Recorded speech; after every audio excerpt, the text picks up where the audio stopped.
Halo, Assalamualaikum warahmatullahi wabarakatuh. Perkenalkan teman-teman, saya Laila Hronisa dari program studi manajemen 2020.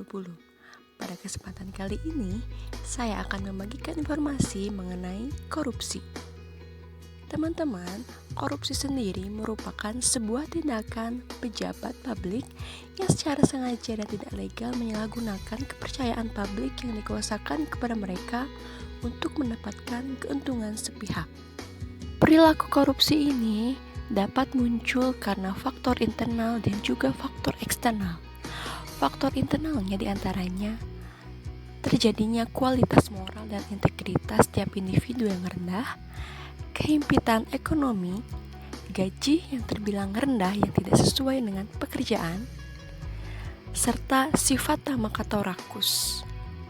Sedangkan faktor eksternalnya terjadi karena sistem hukum di Indonesia untuk memberantas korupsi masih sangat lemah dan juga maraknya perilaku KKN karena penyelewengan kewenangan.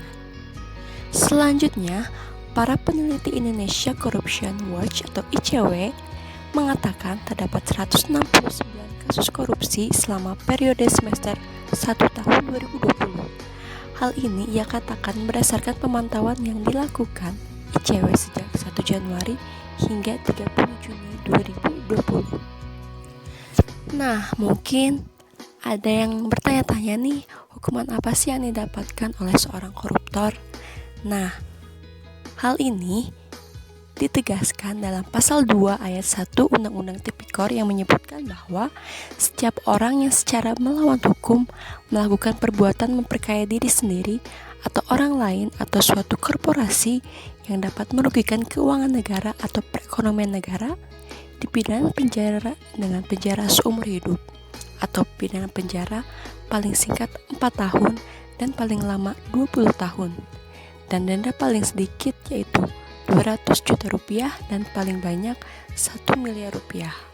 Selanjutnya hal ini juga ditegaskan dalam pasal 3 UU Tipikor yang menyebutkan bahwa setiap orang yang dengan tujuan menguntungkan diri sendiri atau orang lain atau suatu korporasi menyalahgunakan kewenangan, kesempatan atau sarana yang ada padanya karena jabatan atau kedudukan yang dapat merugikan keuangan negara atau perekonomian negara dipidana dengan pidana penjara seumur hidup atau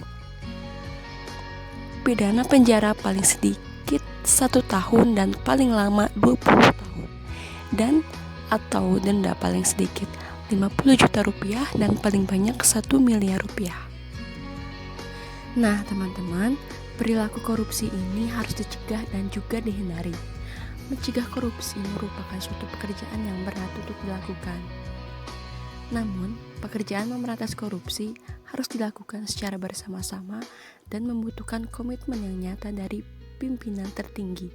Selain itu, strategi pencegahan korupsi pun diperlukan agar bahaya korupsi dapat ditanggulangi dan celahnya dapat ditutupi.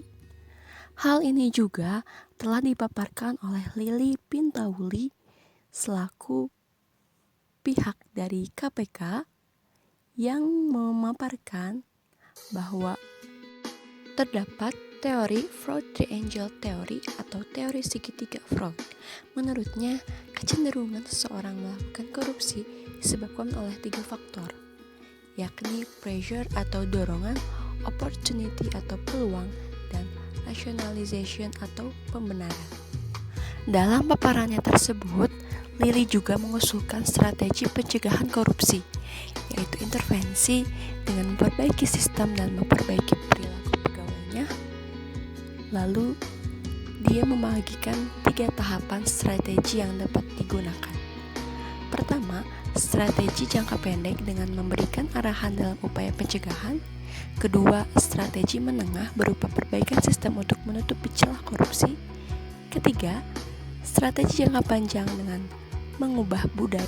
Ia mengatakan ketika budaya jujur sudah terbangun, maka satu sama lain akan saling menjaga dan saling mengingatkan. Nah teman-teman, mungkin hanya sekian yang dapat saya sampaikan.